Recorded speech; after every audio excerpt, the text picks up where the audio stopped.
What's going on, bottom line viewers? It's Mitch here. We're here to discuss some NFL free agency, Tyreek Hill and his investigation, Kareem Hunt's suspension, and anything else NFL you guys want to discuss.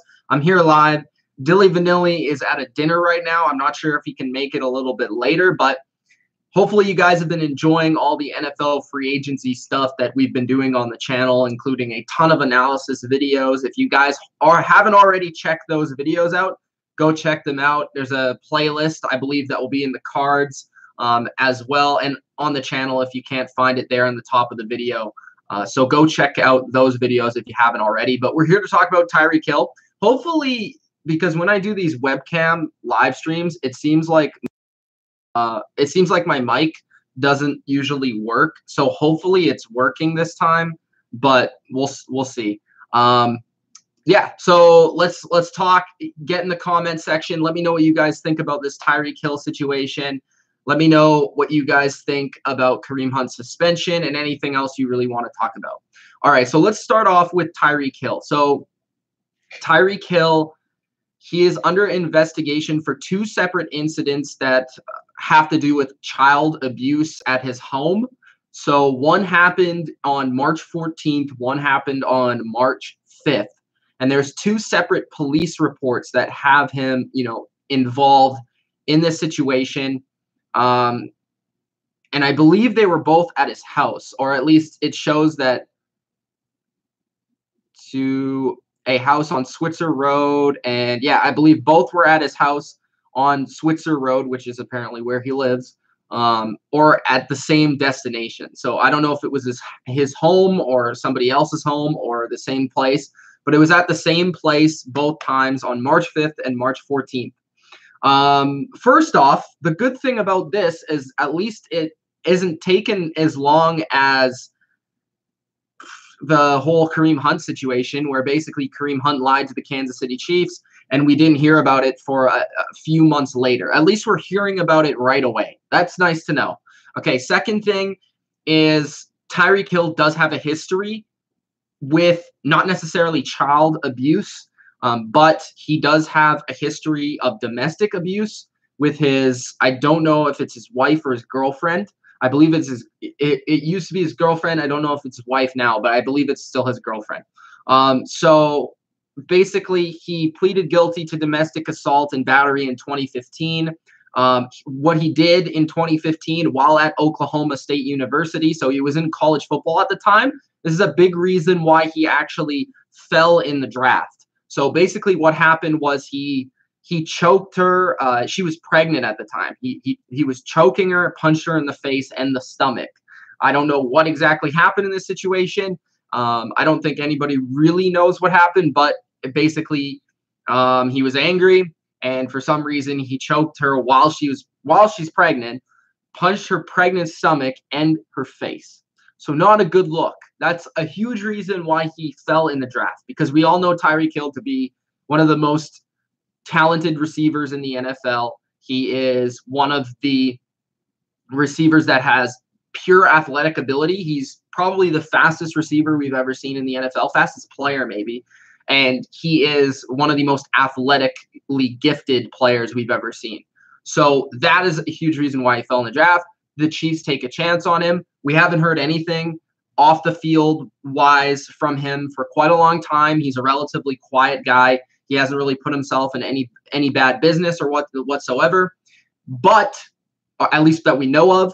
And now there are two police reports of this. So it's not a good look for him, because he has this history of pretty much abusing his loved ones. So we don't know really what's going to happen here. And I'm not willing to give you like an opinion, because I want to let it go through the investigation and let it happen. But I just wanted you guys to know the information and the facts.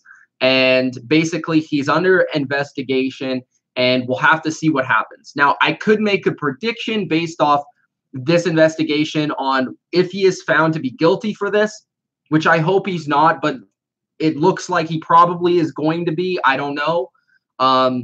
If he is, okay, first thing, he's certainly not getting that record-setting wide receiver contract that he was asking for. I think around $90 to $100 million, something ridiculous of that nature.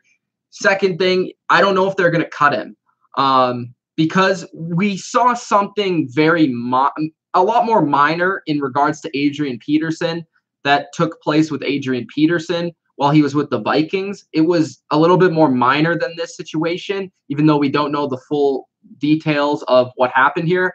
I do understand that he did end up breaking his son's arm. He has a 3-year-old son, and basically his son's arm was broken based off the exchange that he had with his son.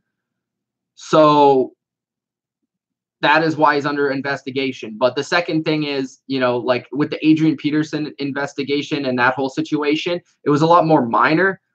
This one is a lot more major and big. So we're going to have to see how this really works out. I would believe that if he is found guilty, the Chiefs would cut him or probably release him. So Tyreek Hill's career is on the line here. They basically set precedents with the whole Kareem Hunt situation with the domestic abuse. We'll see if they follow suit with Tyreek Hill. If I'm a Chiefs fan, I can't really do much about this, but I'm probably pretty upset. If I'm a Chiefs fan, and I'm a huge fan of Tyreek Hill as a player, I'm upset. I want to see him play football. I don't want to see him do these things. I don't want anyone to do these things, and especially a guy with this much talent and this much ability who brings, happiness to other people through his play on the football field. I don't want to see that at any point, at any time. And as a fan of Tyreek Hill, hopefully this isn't true, but again, like everything is stacking against him. It seems like it's probably true. He is 25 years old, and it's interesting. According to Sport Track, I just want to throw this out there. He was possibly going to be offered a 5-year, $95 million contract. This comes at the absolute worst time for him because previously in his NFL career, he is not making a lot of money. Like, Tyreek Hill is not a guy that was picked in the first round. He's not a guy that was signed in free agency already. He's only 25. So this can completely change his life, this whole situation. If he's released, he'll never have an opportunity to make that money and potentially change the lives of his son, of his girlfriend, of his family going forward. He'll never have the chance to do that. And that $95 million that he was potentially going to make over a 5-year span as a living legend in Kansas City, he'll never be able to make that because of this terrible situation. So that's what I want to get out there. Tyreek Hill, he's being investigated for battery, and it's an unfortunate situation. Freaking NFL, it seems to always happen. But I don't really have much else to say. I can just say that it doesn't look good at this point, and it sucks because he was in a position to make a lot of money where now he's not going to be in that situation anymore. I'm going to take your guys' comments under this situation. Let me know what you guys think about this situation, and then I'm going to get into other things. We're going to go into the Kareem Hunt suspension very briefly because I've spoken on the Kareem Hunt situation already. And then we're going to go into free agency signings and the latest signings. And then I'll also deliver those as separate content on the channel like I have for the other videos if you want to kind of check them out on an individual basis. But again, guys, if you haven't already, subscribe to The Bottom Line View. We appreciate all the support recently. Been getting a lot of new subscribers, and it's been absolutely awesome to see the channel grow. Continue to share all these videos with your friends, your family, and anybody that enjoys the NFL. Also, Gronk spike the like button if you do enjoy these live videos so that we can do more.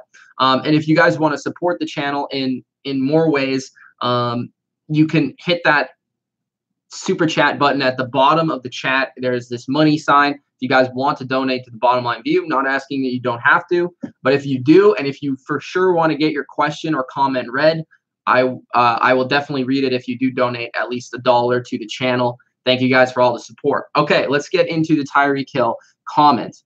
Nemskits talks about being in the first time in the chat. That's nice to see, bro. Okay, so Casey Fire says, people need to chill until the actual story comes out. From what I understand, one of the incidents took place on Tuesday when he's not even in the United States. From this situation, from what I've seen, both of them took place at the same place, which I believe was his home. So that's from the police reports and from the Associated Press, if you guys want a source.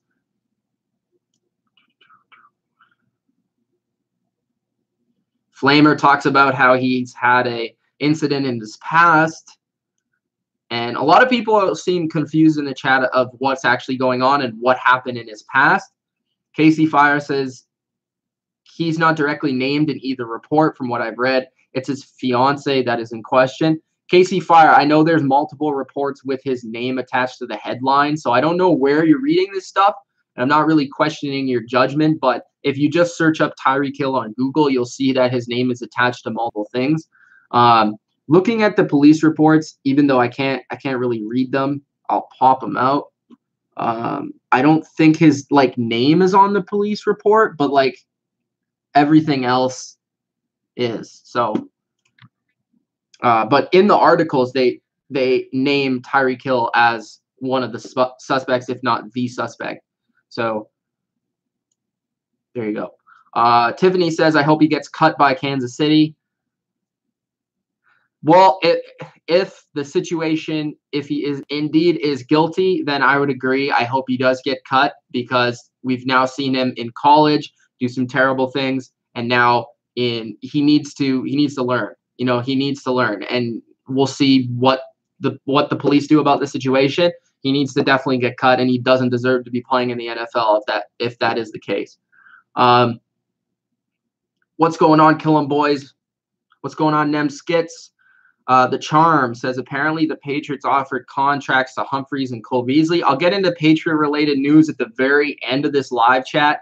I'm going to talk about all their signings. So if you're a Patriots fan waiting for my opinion on that, wait till the end of the video, and I'll get into some Patriot-related stuff.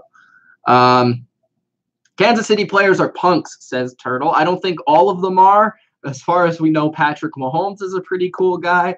But yeah, it's actually interesting talking about the Patriots for a second. There was this incident in the middle of the season where not the middle, but the beginning of the season, the week 6, I believe, game between the Patriots and the Chiefs on Sunday Night Football, where the Patriots fans threw stuff in the face of Tyreek Hill, and now a bunch of people on Twitter are saying that, they should apologize for that. Man, either way, you don't do that at the game, and either way, it's just inappropriate on both ends. Just stupid people on both ends. KC11 says, I'm a Chiefs fan and I'm pissed. Yes, I feel for Chiefs fans right now, because I guarantee you there's many Chiefs fans out there that have both a Tyreek Hill jersey and a Kareem Hunt jersey, and now they don't have either of them. And I guarantee you there's Kansas City fans out there who have little boys who look up to Tyreek Hill, look up to Kareem Hunt, and that's just a terrible situation to try and handle. It's just really unfortunate, but for some reason, I think we know. I don't remember if Kareem Hunt had any previous history with anything, but Tyreek Hill was a guy in the draft, and there was a lot of people and a lot of GMs. I remember Michael Lombardi talking about it. He was never going to draft Tyreek Hill because of the situation that happened in college. So there were GMs in the NFL that just said, no, he's off our draft board. We're not going to draft him. And the Chiefs, it's worked out so far. He stayed clean. It stayed like a great move. And either way, football-wise, it's always going to be regarded as a great draft pick. But from a personality-wise, it will be looked at the same way as the Aaron Hernandez for my team. I mean, it's a different situation, obviously, and the Patriots didn't know previously that Aaron Hernandez was an absolute fucking crazy lunatic. But Tyreek Hill, he already had this previous situation go down, and they drafted him, and that was the risk they took when they drafted him. And when you draft somebody like that, when stuff comes up in your face, I guarantee you that the Chiefs are never going to draft somebody with that previous history again. I just don't think they're going to be in the business of drafting somebody like that again. It doesn't make sense. Nemskit says, I don't want to see him in the league ever again. Duke says, hey, Mitch, what's going on, Duke? Flame says, Tyreek Hill getting cut, calling it right now. The Browns will get him, says KC11. Free Flow says, first Hunt, now Hill. Thank you guys for all the comments. I'm getting back to them. No charges were filed on March 5th, the report, and his name isn't even on the March 14th report, says Drury. Yeah, he's under investigation, so obviously no charges have actually been made yet. They're still trying to go through the whole process of what happened. And we can't assume he's been guilty yet, but obviously somebody broke his kid's arm at his house, whether that was his wife or girlfriend. I keep calling her wife, or him. It was somebody, and either way, it's a terrible situation because they're beating their own son, who's 3 years old. So, are the Chiefs going to be good next year, says Patriots fan. I will tell you, if Tyreek Hill is not there, I think this team is looking on the outside in going into the playoffs because they've lost a lot of players already in free agency, and Tyreek Hill's a huge part of it. Now, it's hard to bet against Patrick Mahomes because he's so great, but this team doesn't look to be as talented on paper right now without the draft taking place and them adding any more players that they really look to be as good as last year, but I can't really count them out from being a playoff team or anything like that. But they don't seem to be as talented as they were last year from a football perspective. Turtle says Patrick Mahomes arrested for jaywalking. Travis Kelce under investigation for tax fraud. Nem says, wait, what? Patrick Mahomes, before all the incidents happened, the Chiefs were near to last with criminals on their team. Now they're in the 20s. I think they're 22nd or 23rd in criminals. That's interesting. Where did you get that stat? Tiffany says he needs to go to jail. Predator says something about Jesse James. He robbed the Lions. There you go. What else we got here? More breaking news that Andy Reid caught stealing Big Macs. Okay, guys, love the jokes, but I don't think this is the time or place for them. Sly says, "Bro, I'm a Chiefs fan. Leave Tyreek Hill alone." I'm not being harsh on him. I'm just stating the facts. So I hope that's okay with you. But what else? Okay, go up. YouTube really needs to fix this. Where if you scroll down, it goes straight to the bottom. I hate that.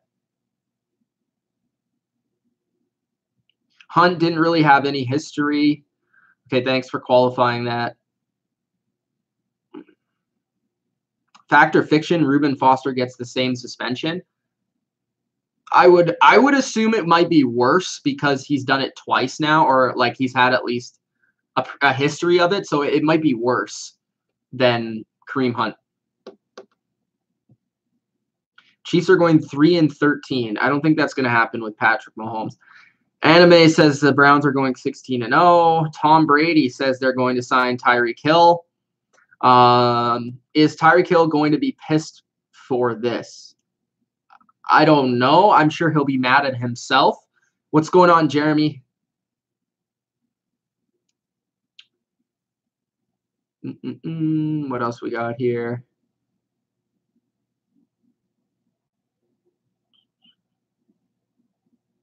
Explore Your World says YouTube sucks now. I'm about to change platforms. Really? Okay. Jeremy says, Mitch, how about my Jets now? Heading in the right direction. We'll get into that. Paul says, what's up, Mitch? What's going on, Paul? Okay, guys, let's go to the Kareem Hunt situation. Enough on Tyreek Hill. But that's my stance on Tyreek Hill and the information I've delivered. Okay, Kareem Hunt suspended 8 games for violating the league's domestic violence policy. He's forfeiting $503,000 in 2019 in salary and bonus with Cleveland. So he's basically forfeiting a lot of money. He's basically on a minimum contract. So that's a lot of money for him to lose this season. He's going to be losing a lot of money. So good. And I'm glad that they gave him more than like a 2-game, 4-game suspension. I'm glad it's at least 8 games. I feel like he should be suspended for an entire season, but it's fine. 8 games, I feel like the NFL, I will give them credit, they're getting better on this. They're handling these things better. It's still not the best. It's still not ideal, but it's better. So they're setting at least a little bit better example here and doing a little bit better job. And of course, I've already talked about Kareem Hunt and what I think about the situation. And you can go back and watch those videos. But an 8-game suspension, good. I still disagree with Cleveland picking him up as soon as they did and not letting the investigation follow through and not let the whole thing happen before they at least made a run at him. Like, it's stupid. Like, why would they do that? And it's just inappropriate. But Hunt getting suspended 8 games, I think that's good, especially because he's losing like maybe over half of his contract. Good.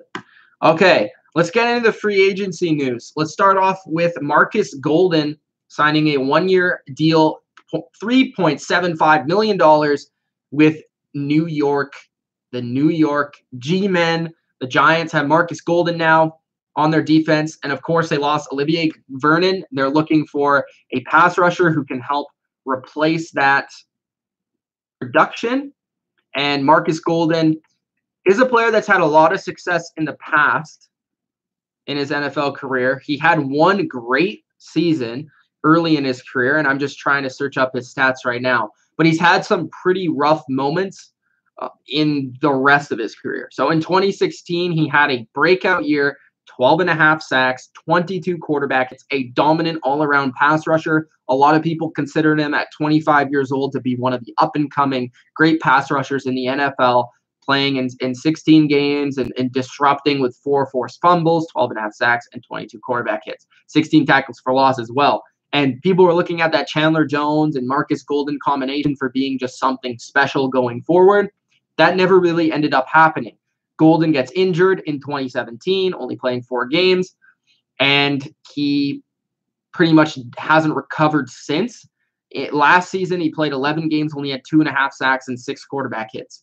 He is a player that got the right contract here. A 1-year, $3.75 million contract is about the contract I believed he would get because he needs a prove-it year. He needs a time where he's on a make-or-break deal, which what the Giants gave him. And I think the Giants is a smart move. You give this kind of player with previous potential and previous ability a spot and a contract where you believe he has the opportunity to make plays, he has the opportunity to prove that he's still really good, or, it's only 1 year, it doesn't really matter, he doesn't work out, he doesn't play well enough, whatever it may be, and you can just let him go after 1 year, or you can cut him at any point. So I like this move by the New York Giants. I think this is a great move. And I think this is what the New York Giants need to do more of, because they're in that weird situation of they're trying to rebuild, but they're also trying to maintain relevancy at the same time by signing Golden Tate like a bunch of bums. I don't know why they did that, but this is a contract that makes a lot of sense because you got $3.5 million, 1 year. If he's good, he's good. If he's not, he's not. And you can move on. I would do a lot more of these type of contracts if I were them, and that's the way I would try and build my roster because they're not going to be very good. Let's face it. I don't think they're going to be a very good team, the New York Giants. So by signing a lot of these guys that are make-or-break type of contracts, first off, they're only 1-year deals. So if you're in a make-or-break situation, you can just go into next season with that contract not on the books, so you can look at more salary cap next year. And at the same time, you have a chance for these players that you like sort of to prove themselves to be good enough to be on your team long term. So that's how I would attack free agency if I was the Giants, by retooling in this way. Okay, continuing on, but that's what I think about it. I think it's a good signing by the Giants. He's a pretty solid player. He has potential, and he's a pass rusher that the Giants desperately need. Hopefully he works out for them. Ryan Tannehill has been traded to the Tennessee Titans from the Miami Dolphins. 6th-round pick in 2019 for a 2020 4th-round pick and 7th-round pick. So the Titans are getting Ryan Tannehill with a 6th for a 4th and a 7th. The Titans have signed him to a 1-year, $7 million contract. Now, I know a lot of people are hating on this move. I like this move. Again, I am a big fan of 1-year contracts. I'm also a big fan of a team who has Marcus Mariota as his quarterback, who I don't think is all that great, to be quite honest with you. I'm not a huge Mariota guy. I've never really been. So with him, he played 14 games last year. Let's just go through this. He's never played a 16-game season. He played 14 games last year, 15 the year before, 15 the year before that, and 12 the year before that. He's had some successful seasons. I point to 2016, 26 touchdowns, 9 interceptions. At other times, specifically the last 2 years, he's not been great. 13 touchdowns, 15 interceptions. 11 touchdowns, 8 interceptions. That is not a good passer ratio there between a touchdown-interception ratio. That's not good. Ryan Tannehill has been successful in the NFL. I know people don't like Ryan Tannehill, but for the last 4 or 5 years, he's proven that he can win some games in the NFL. He's made the playoffs as a starting quarterback. He basically, let's look at this, okay? So he's gone 7-9, 8-8, 8-8, 6-10, 8-5, and 5-6. He's around a, for winning percentage type of quarterback, he's around a mediocre every year sort of team quarterback situation. And let's be honest, the Dolphins have not been a very talented team for the past couple of years. In 2016, he was 8-5 in that season. 19 touchdowns, 12 interceptions. He has a better passer rating / touchdown to interception ratio than Marcus Mariota. And both players are very similar. Both players are very athletic. Both players can move and run, escape pressure. Both players are very similar in terms of their passing ability. They're kind of known for their underneath stuff. They're accurate, but they're not necessarily great with the deep ball or, touch passes on the sidelines. They're more inside the numbers type of quarterbacks, and they're very athletic. So I feel like this signing was great for the Titans because, yes, it's $7 million, but who cares? Okay, it's 1 year. Mariota gets injured a lot. And with that being said, if he plays bad, you have another quarterback to push him and potentially take his spot, who's very much the same, who doesn't really, you don't really have to change your offense in any drastic way. And I like this move. I've never been a huge Tannehill fan, but I think he's a great backup, especially for a team like Tennessee, who's had Blaine Gabbert there for quite a while, and Blaine Gabbert isn't very good, and he actually did pretty well with the Titans at times, replacing Marcus Mariota. And this just allows them, when Mariota does go down or he plays poorly, Tannehill can go in there and make some plays. So I like this move for the Titans. 1 year, another 1 year contract here that I think will benefit the team. And the trade really, it's a bunch of late round picks. I could really care less what the trade is. In terms of Miami, at least they got something back for him. I think Miami-wise, that's a smart deal because they were going to move on from him regardless. They get money off the books, and they get a 6th and a 4th round pick and a 7th round, or a 4th and a 7th round pick. So they get some picks.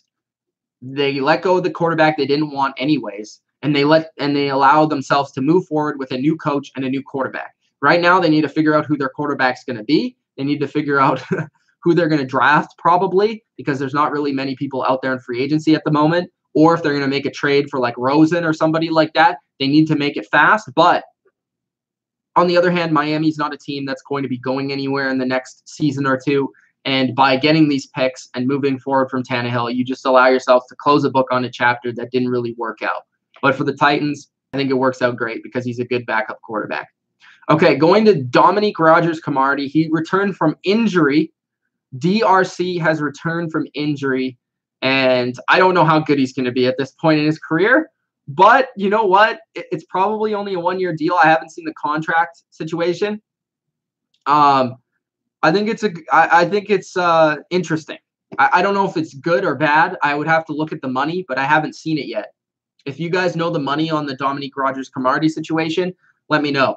But DRC is a player that was really, really good at certain points in his career. He is kind of a slot corner. I'm sure he still has speed. He's still tall. He still has the length.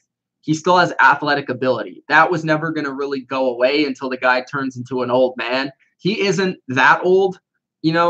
I think he still can play in the NFL, and why not give him a chance at a position where the Redskins haven't necessarily been good in the back end of their defense. That's mostly been their weakness when it comes to their defense. So looking at just Dominique Rodgers' career, he played from 2008 to 2018. He played 7 games in 2018 with the Oakland Raiders. It wasn't all that good. But hey, why not bring this guy into camp, see if he's got something left, and see if he can still play? Because why not? You know, he's still athletic and he can still probably run. So give him a chance. But it's funny because in 2016, he was really good with the Giants. He had a couple down years in 2017 and 2018, and he retired. So we'll see if he has anything left. Okay. J.J. Nelson has signed a 1-year deal for $1 million with the Oakland Raiders. Super cheap. J.J. Nelson is a deep threat. And it's interesting to see how the John Gruden Raiders are being built, because Derek Carr is a quarterback that necessarily hasn't been known for throwing the ball down the field. And all of a sudden, J.J. Nelson, Antonio Brown, and Tyrell Williams, they're building a receiving core that's all built on going down the field with speed. And that doesn't really necessarily fit what Derek Carr is as a quarterback. So I think it's interesting nonetheless. He's had some success in the NFL. He's still only 26, 27 years old. He had a down year last year, really only playing. He played 14 games, but only started 2. And he really never got a chance to be on the field. 7 catches for 64 yards. That's nothing. The previous few seasons, he had a chance. 2016, he had 568 yards, 6 touchdowns, 7 on 74 targets. He had 61 targets in 2017, and all of a sudden it dropped to 19 last year. I think this is a good deal because this guy has speed. It's only $1 million. He is a decent depth receiver, and he has something that is elite, which is his speed and his downfield ability. So why not? $1 million, 1 year. A lot of these deals at this point in free agency are why not deals. The only thing I have to complain about is that the Oakland Raiders are not signing anyone that is going to be that intermediate threat for Derek Carr, that underneath threat. Derek Carr is an underneath intermediate quarterback. He has never really been a deep ball sort of quarterback. So I do question that aspect of the Raiders offense going forward. But overall, J.J. Nelson, I think this is a good move for the Raiders. Dante Moncrief signs a 2-year contract with the Pittsburgh Steelers. Again, I don't know the money, but Moncrief is interesting because he had some potential when he was a part of the Indianapolis Colts a couple seasons ago. And then all of a sudden, he goes to the black hole. He goes to the black hole of Blake Bortles. And now he's going to be with the Pittsburgh Steelers. So let's look at really what he's done on the course of his career. In 2018, this past season, he actually had better numbers than I thought. He was targeted 89 times, had 668 yards on 48 catches and 3 touchdowns. But he was expected to be a player that could take that next step and be a 900, 1,000-yard receiver with like 5+ touchdowns a season. In Indy, he had seasons where he had 7 touchdowns in 9 games, 6 touchdowns in 2015, and he had 733 yards and 6 touchdowns in 2015, which was really his 1 year where people started to see the potential in him. I will say that he is a red zone guy. He is a guy that can score some touchdowns. He just has a knack for that. He's a taller receiver, not very physical though. He does have decent hands. Not the greatest though. Like, he's okay. He's just an okay receiver. I think this is the right move though for the Steelers, just in terms of adding some depth to their receiving core. To me, he reminds me a lot of James Washington. Like what they already have in James Washington, Dante Moncrief's a very similar kind of player. He's just a little bit older.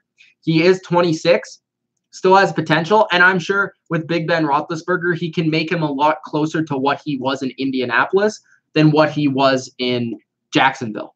I think he's still a talented player, has had some injuries throughout the course of his career, but I think he is a good signing depending on how much money he's making.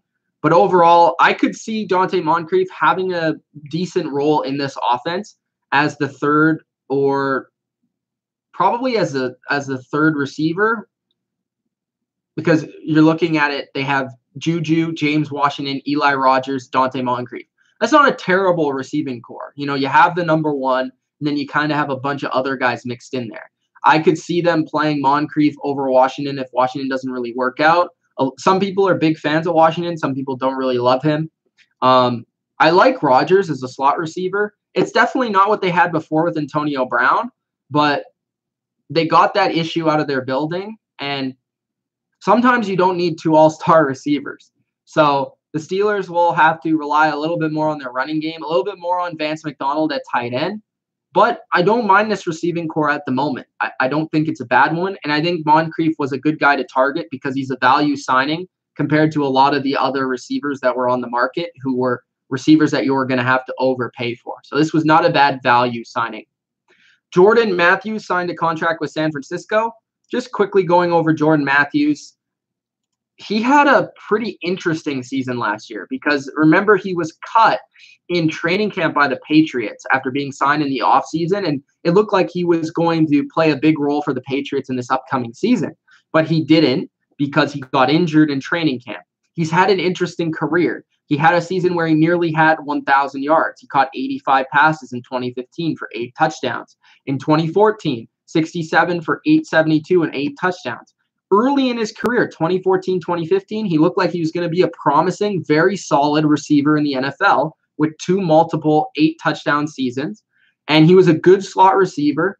I think he's a pretty good receiver now. Like watching him a lot last year for the Eagles, like he had a really rough season with the Bills and it just was awful all around.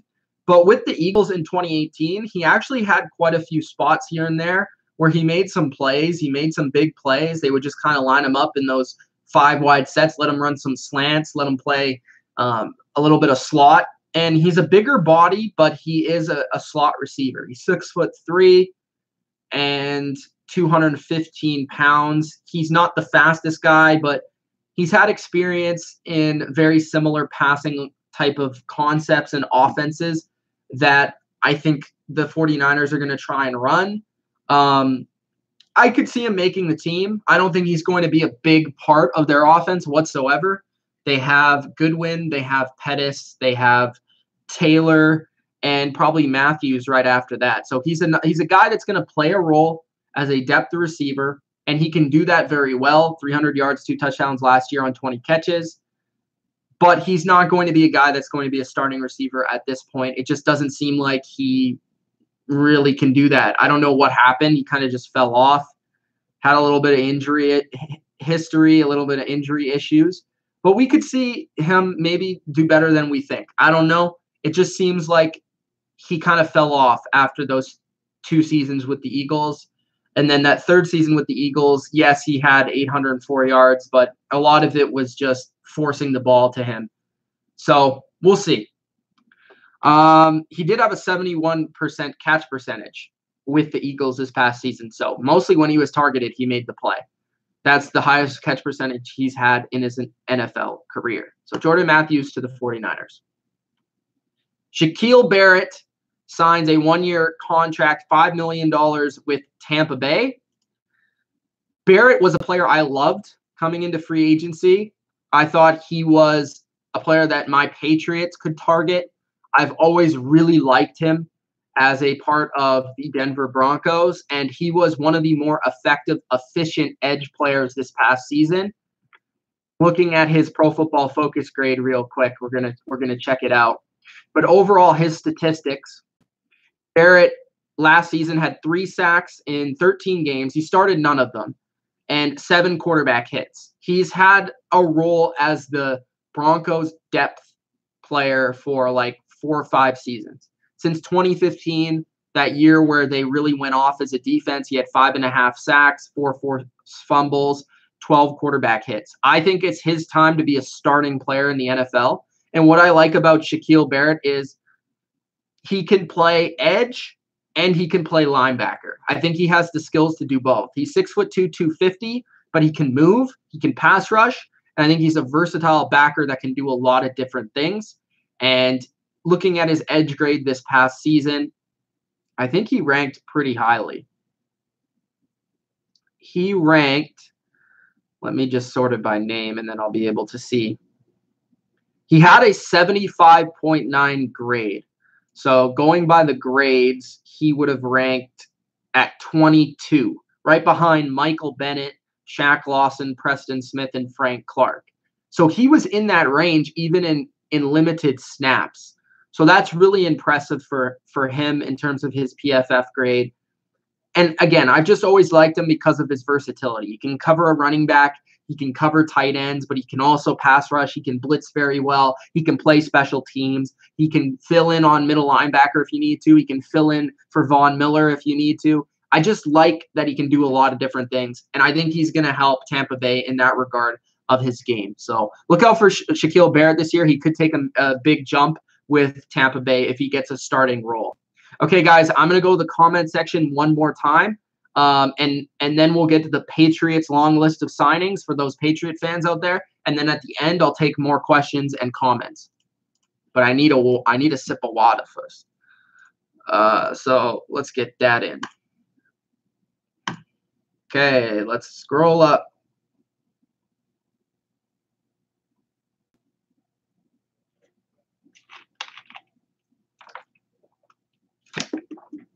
Curry says they're going to cut him like they did Hunt. Nathan says he isn't on the police report and was found innocent in the recent case. Who had the best contract this offseason?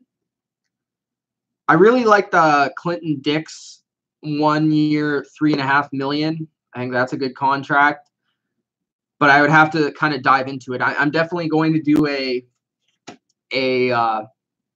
winners and losers for the free agency period. I have that planned. I have some videos right here. I have them written down. Top 10 AFC teams after free agency. I'm doing that. Top 10 NFC teams after free agency. Top 10 free agent moves. Top 5 winners and losers. Top 10 free agents still available. Those are the videos that I have planned that are coming soon. I hope you guys enjoy that. Predator says those years with the Colts he had with noodle arm luck. Interesting. Predator's given us some insight there. So I think Predator is a Dante Moncrief fan. Jeremy says, can the Jets or Bills challenge the Pats? I think the Jets and Bills will be in the playoff wildcards conversation, but I don't think they'll challenge the Pats for the division. Deshaun Drakeford says Deshaun Jackson back in Philly. Yup, I made a video on that. Go check it out. What else we got? Derek is better than Flacco. I would agree with that. Paul says, I think Moncrief is going to do great with the Steelers. I could see it.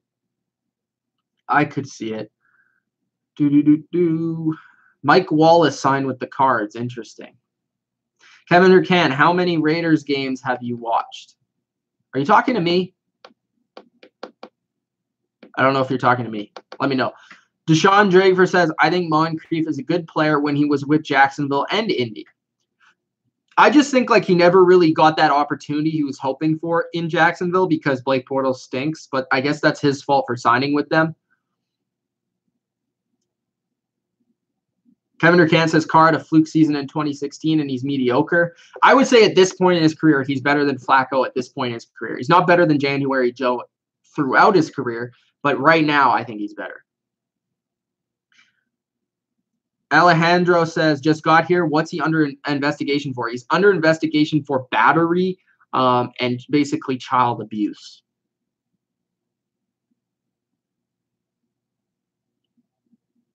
What do you think the Patriots need to do with the current wide receiver situation? Asks the Charm City player Brandon Ace. I think I would consider trading for someone if I could. Like if I knew that the Bengals were going to trade AJ Green, I would give it a look. If I could find somebody of value that's out there in the trade market, I would consider it. We're going to get into the receiver signings that they had yesterday, but I think when you look at their depth chart right now, if Josh Gordon comes back, which I'm assuming he's going to, Julian Edelman is there, Dorsett, they've re-signed. Berrios, I think they think is going to be decent. I don't think that's a terrible receiver situation as long as Josh Gordon can be be fine and stay on the field, which is hard to think. But I think if you have that situation where Josh Gordon's there, Edelman's there, Berrios and Dorsett, I wouldn't mind just going to the draft and possibly drafting someone in like the second or third round, a depth receiver that you think can have some promise and develop into something like sort of what they did with Malcolm Mitchell. I wouldn't mind that at all, because I think that receiver core is already good enough. Like with Tom Brady, we don't, Tom Brady's never had like amazing receiver cores outside of for a couple of seasons. So I think that would be fine. But if you could go out there and find a good contract, possibly an older veteran, I know that people are floating out in free agency. I don't really love the guys in free agency right now. I wouldn't mind them taking a chance on Jordy Nelson if it's cheap, Randall Cobb if it's cheap, but no one really else stands out. I think I kind of wanted Golden Tate, but he got way too much money, and Cole Beasley got too much money. Humphreys, I think they were going in strong for, and they wanted him badly, and I would have loved to have Humphreys, but it's not, at the end of the day, it's not the end of the world. I think people are reacting way too much to the receiver situation. Look at the receivers the Patriots won the Super Bowl with last year. And I understand you don't want that same receiver situation, but they had like Chris Hogan was awful last year. Dorsett, Edelman, that was pretty much it. They didn't have anything else. And if Gordon's back, that's already an upgrade from what they had last season. Who's going to run across the middle for Dallas? Good question. I think they should go out and sign like a Randall Cobb, but it doesn't seem like anybody outside of Amari Cooper on slants. I don't really see anyone else doing that. I think Cole Beasley is going to be a big, big issue. And I know they brought back Jason Witten, which I kind of thought was part of the reason why they did that was because Cole Beasley is going to be gone. The Chiefs can release Hill if they want to, yes. And I don't think it will cost them anything because he doesn't have a big contract. The Chiefs wouldn't have beaten New England with Kareem Hunt. I don't think it would have mattered. Because Williams was already really good at that point. I don't think Kareem Hunt really would have made a difference. Maybe a little bit, but I don't know.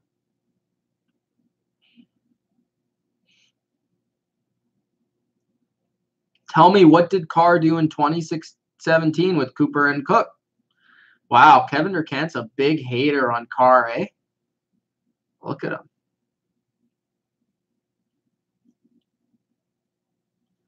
When you see where do you see Jordy Nelson's landing spots? Let me go through the teams. Patriots is one of them. Dallas, I would say, is probably one of them. That was a water bottle, if you heard that. Not the Browns, not the Eagles, not the Raiders, obviously. I think the Packers, I could see that because I could see Rodgers wanting him there. I don't think the Steelers. I don't think the Giants. No. Jets, no. Chiefs, no. Maybe the Broncos. They need a receiver. Not the Vikings.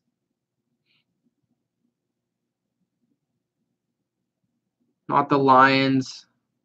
Maybe the Redskins. Maybe the Ravens. Maybe the Saints.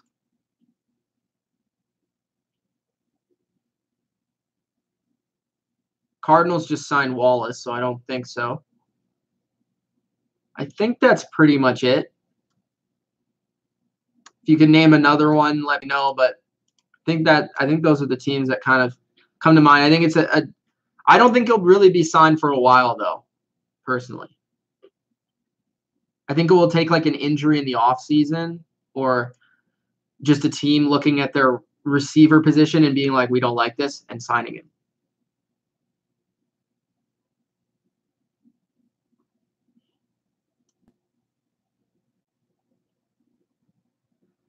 Darnold versus Tannehill. I would rather have Darnold at this point.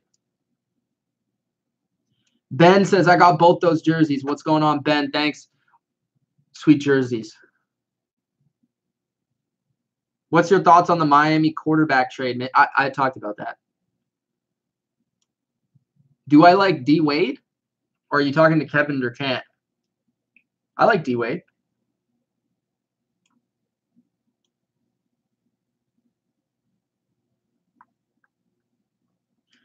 Do you think the Dolphins are going to be good? No, I think they're going to be one of the worst teams in the NFL.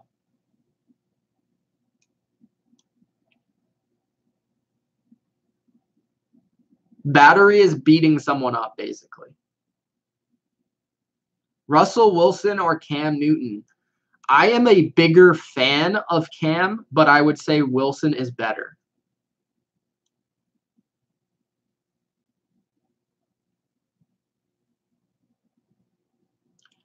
Who's your Super Bowl teams? It's way too early. If I had to give a prediction right now, geez, you guys are forcing the issue here. It's way too early. I don't even know if I can answer that.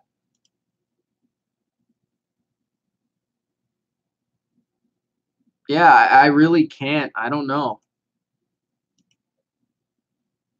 I'll throw out teams that I think can be in the conversation. Obviously, the Patriots, the Eagles, I think, are in the conversation. I think the Packers. Honestly, any team in the NFC North are in the conversation outside of the Lions, I would think. The 49ers, I think, are around the playoff conversation. I wouldn't call them Super Bowl conversation, though. I still think you have to put the Chiefs in there, but I wouldn't pick them to go.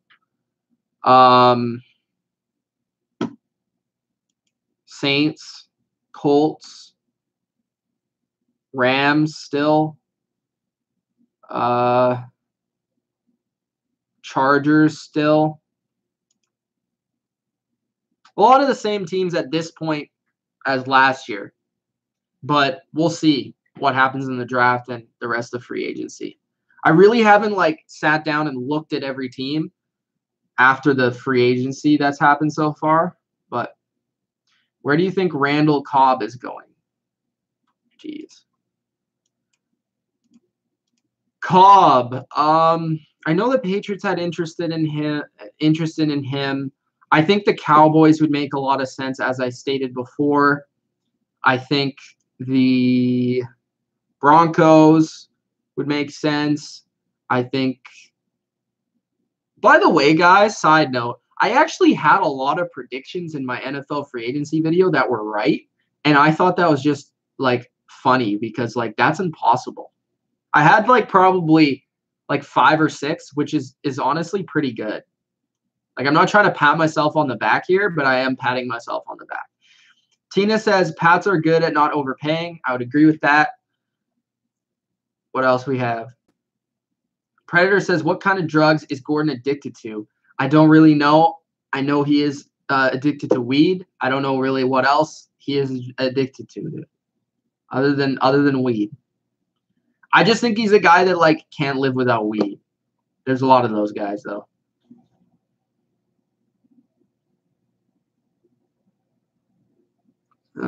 If Danny Amendola got traded to us, will it benefit the Patriots? The only way Amendola gets traded to the Patriots is if the Lions suck and they trade him at the deadline. Charm City says, with the free agent signings the Packers made, do you see them as a playoff contender? I answered that question. Yeah, I see them as a playoff contender or / in that area.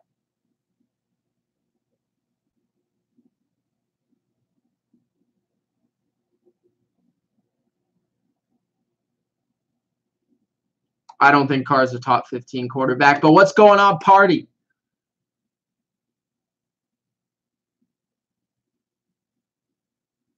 Bortles? Bortles should go to the Dolphins. I think that would be incredible.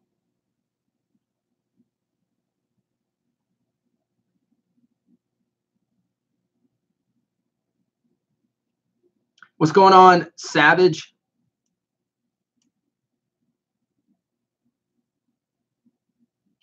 Thanks, Predator. Do you think Josh Gordon is going to appear this season? Yes, I do. I think he'll only be suspended for a max 4 games. Tina says, do you think Dallas should pick up a slot receiver? Yes, I do. Rather in the draft or in free agency. Let's check the free agent receivers. I could definitely see them going after Nelson or Cobb, though. Let me look at free agency. Free agents, receivers.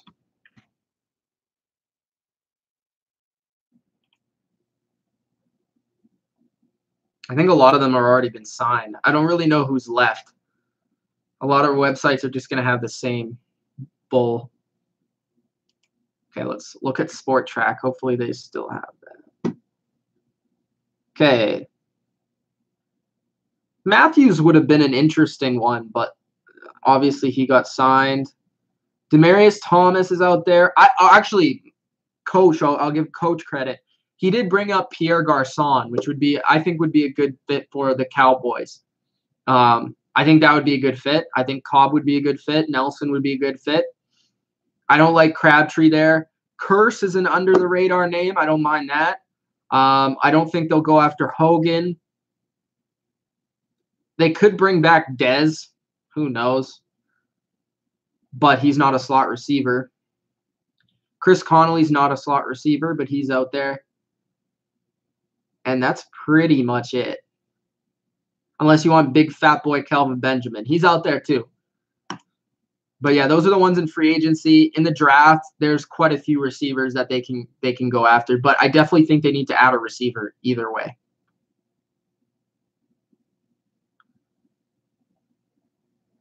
Also, Tina, like to see a female in the chat. It's nice to see. Is Patriots interested in Blake Bortles? I've heard they are, but I really hope they're not. Garçon is not 48. I think he's like 32, 33, something like that. Savage says, I'm a girl too. Awesome. No, Kevin Durcan, it's because I look at our percentage of viewers because I look at our analytics and it has like 90-something% guys. So it's nice to see that like some girls are actually watching our channel. It's nice. Actually, I don't know if I can make it an announcement yet, but I'm planning on bringing a female who talks about football on Twitter. She's a Patriots fan as well, on to have a show. So I'm really excited about that because I've always wanted to have like a female analyst on the channel. So she'll be on a video or two, hopefully. I'm trying to work something out, but it could be pretty cool. It's going to be different. What else we got here? Why are they trying to get rid of the Chiefs offense? Because they're a bunch of goofs. I don't really know what to say. I don't know what to say. Yeah, because I think back to that conversation. I think I'll look at it right now, guys. Our analytics, because we got too many guys like Durkant watching our channel, so I think we have like a 5%. I think it's like 5% female audience. So Dylan and I are always saying like we need to get more girls on watching the channel.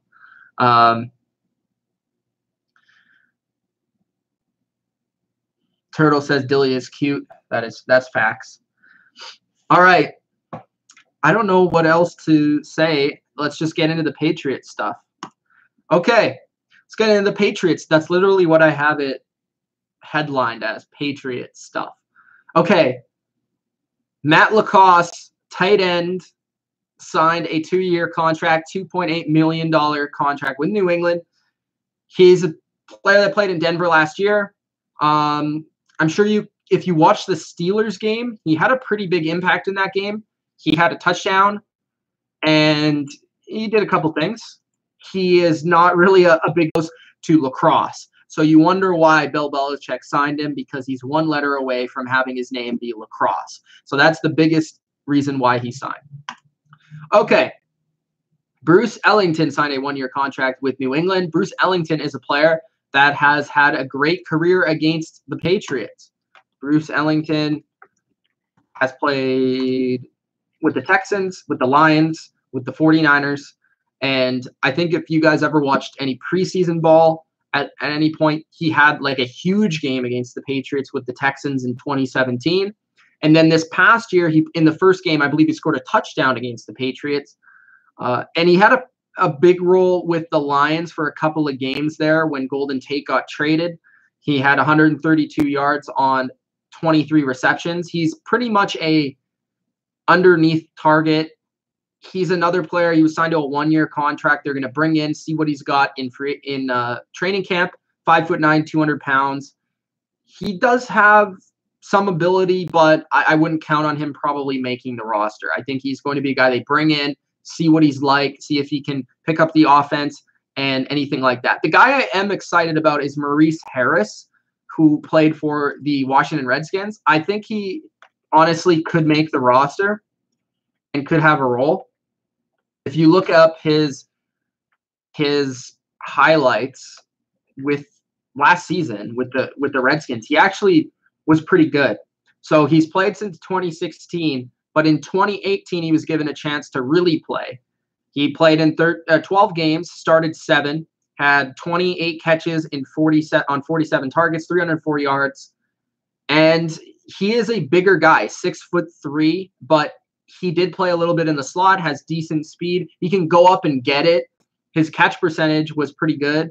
And overall, I think he's interesting because he can move with the ball in his hands after the catch. He can go up and get it if he needs to.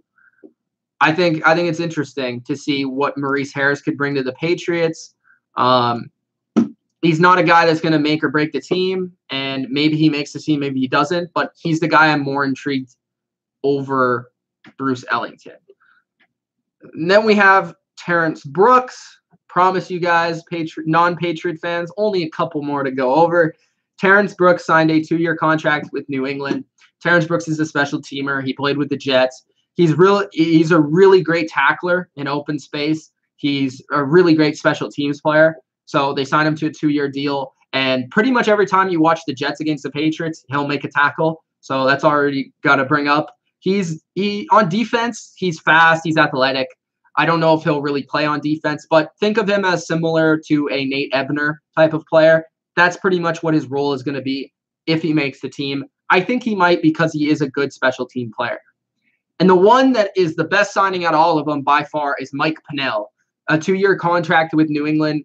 I really like this guy coming into free agency. I had him as one of my underrated guys coming into the free agency. He's one of the best run stuffers in the NFL. He played with Green Bay a couple of seasons ago, and he had some substance abuse issues, but he actually was able to go to New York and then carve out a role for himself as the big nose tackle there after Damon Harrison, Snacks left basically. And he was awesome. He ranked 14th by Pro Football Focus. He was up there in run defense grade with an 87 run defense grade. He's not bad, but think of him as a better version of Danny Shelton. That's basically what he is. And he is going to be a beast. He's huge. He is a giant man. I think he's like 330 pounds. So that is the player that's for sure going to make the team and probably going to be a starter for the team. And I think that was a great ad because the Patriots at certain points did struggle with the run last year. I know not late last year, but I think he's an upgrade over Danny Shelton, and we'll see if they do end up re-signing Danny Shelton. But those are basically my thoughts on the Patriots signings. Not a lot going on, not a lot of big names, but little names that could provide a spot on the team, on special teams, defense, or offense. Okay, go back to the chat.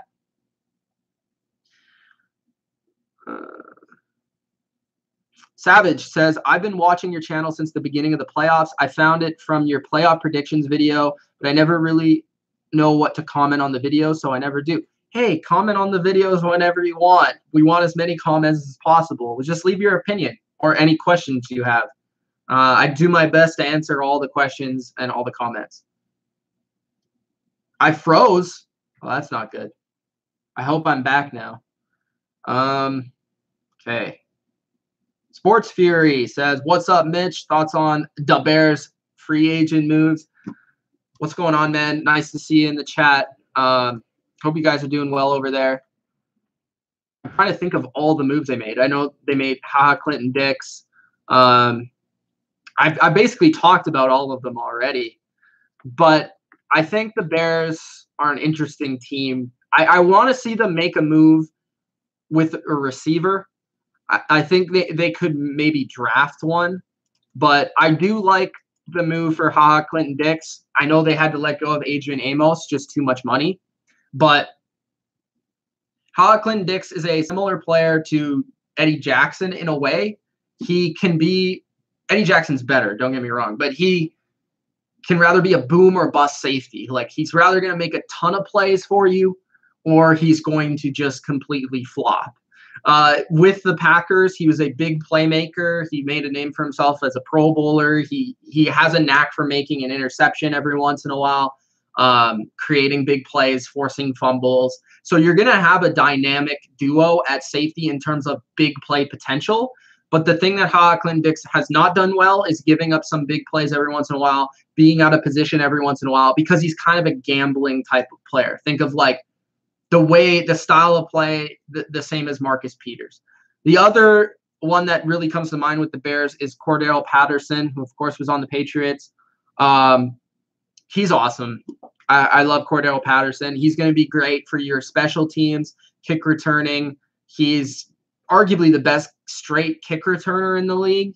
And offensively, I think he can provide some time as a running back and a little bit as a receiver. He's not a very detailed route runner, or he's just an athlete. He's just a really great athlete. He's fast. He is big. He's tough to take down. He's good in the screen game.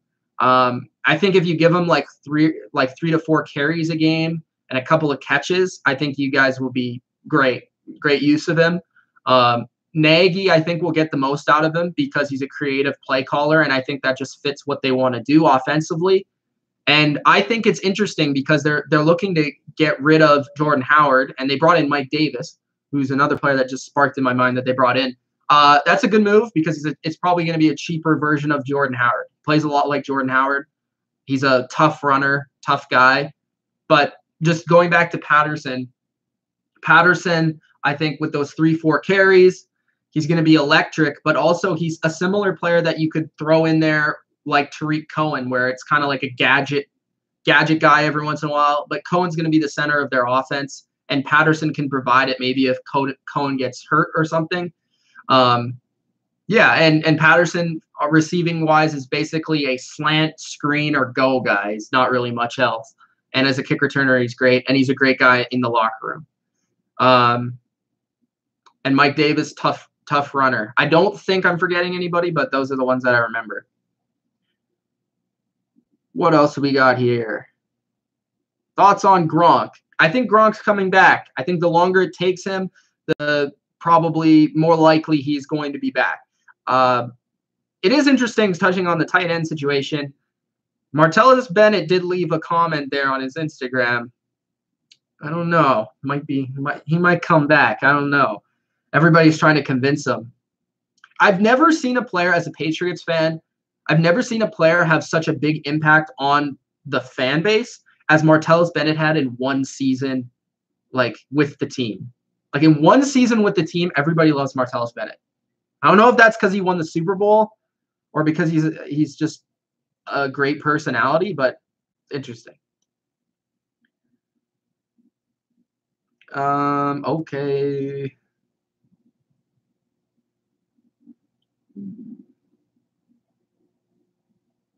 What about trying to get Randall Cobb? Are you talking about the Patriots?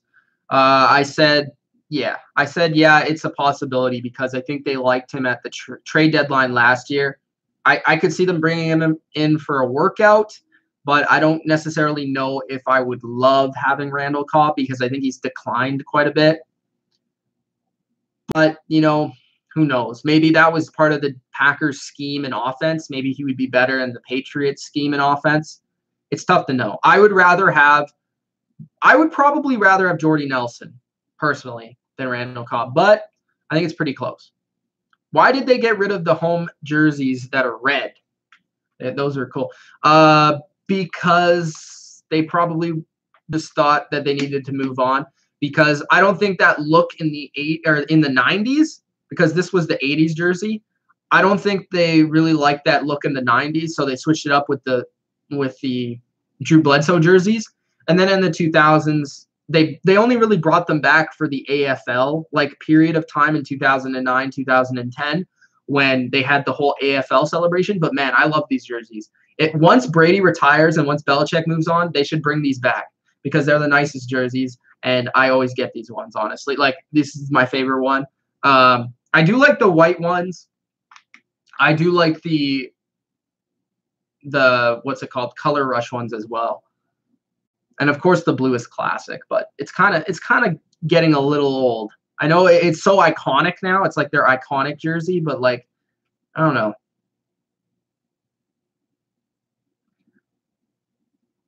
They cut Cody. What's going on, Raiders? Predator, I don't speak like you.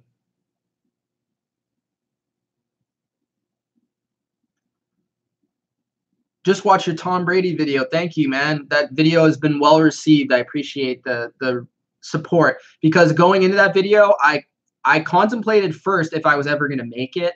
And the second thing is I almost didn't make it because I thought it was going to be too negatively received, but I'm happy that it was positively received.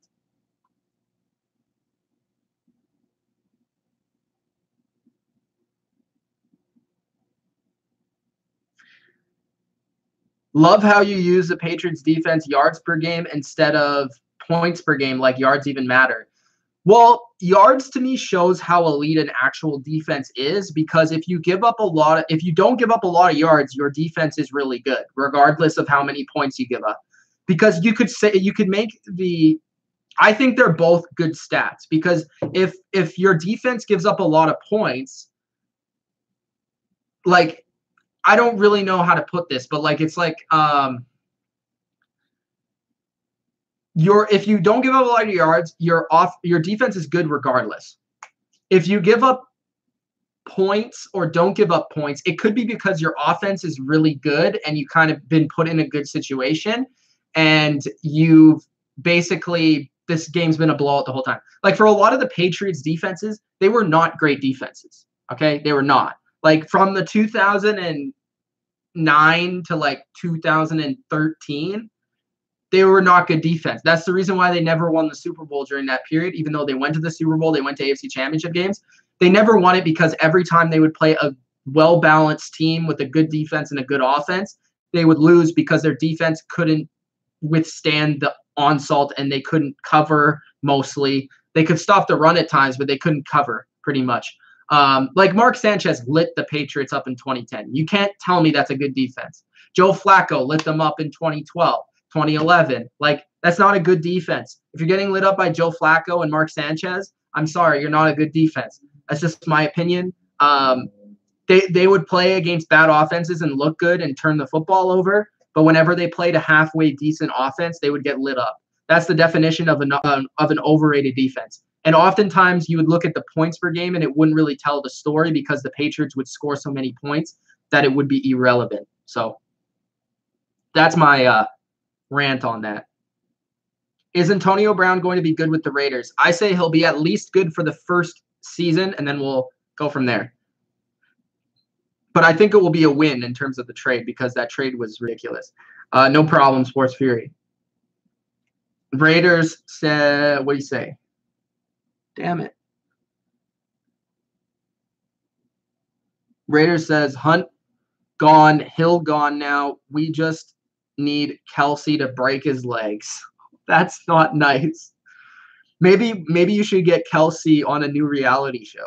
How about that?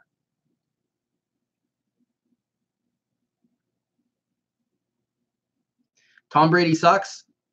I don't know. You can ask everyone else what they think about that. Overreaction or not, Packers are a mess. I think the Packers have made some good moves this offseason, and I wouldn't be surprised if they did very well this year.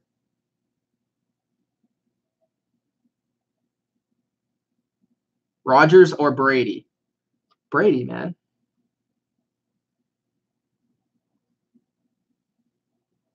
I know Jeremy's going to say Rodgers.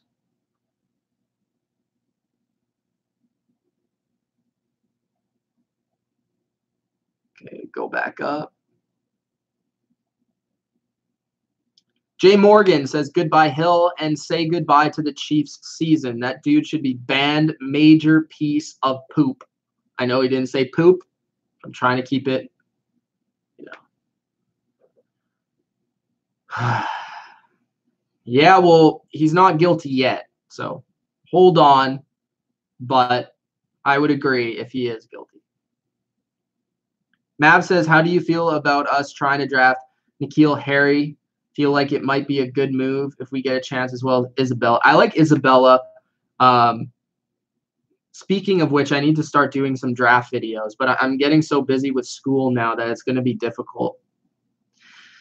I rant a lot, Savage. That is why I get so far behind on the chat. And I try and read as many comments as I can.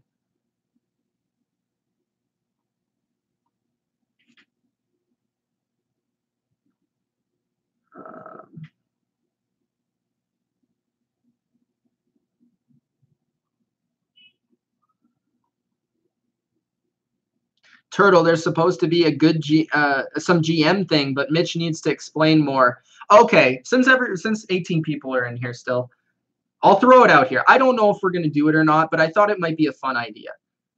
What would you guys think if would you join if we did a Madden thing where basically we don't play, so you don't really need to be able to play Madden, but it would just be fun, okay? So it's me, Dylan, a bunch of other people, me, Dylan, and you subscribers. So what we're going to do is we're going to have like a GM.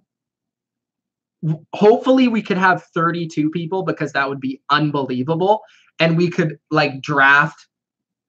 Everybody drafts a team.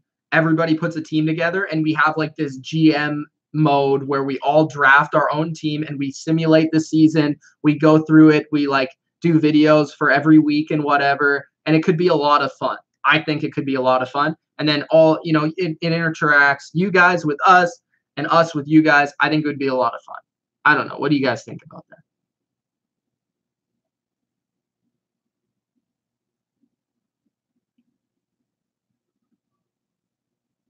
What do I think about the Seahawks? I think the Seahawks will be in the playoff conversation again. I don't know if they'll make it, but I think they'll be in there. I think you got to worry about the 49ers if you're a Seahawks fan. I think the 49ers are going to be pretty talented this year. Wasn't the Pats defense in 2017 top 10, top 5 scoring, but one of the worst yardage-wise? I actually have to look that up because the Patriots defense during the year wasn't as good as it was the last like 6 games of the year. Like the Patriots defense was really bad not really bad, but they were like below average until like the last 6 games where they were like the best defense in the league. So I don't really know how to like look at stats. Like sometimes you can't look at stats. Sometimes you just got to go off feel. Like that Patriots defense was a good defense. The one last year was not a good defense.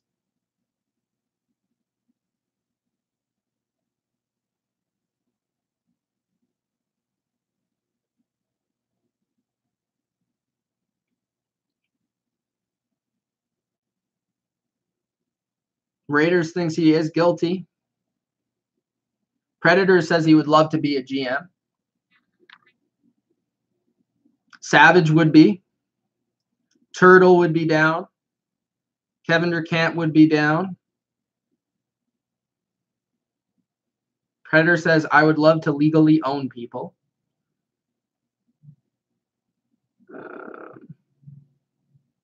Kevin Durkant says, you know what team? So you're going to be in my division. Do you think the Giants are going to be the next Browns? I think they're the current Browns.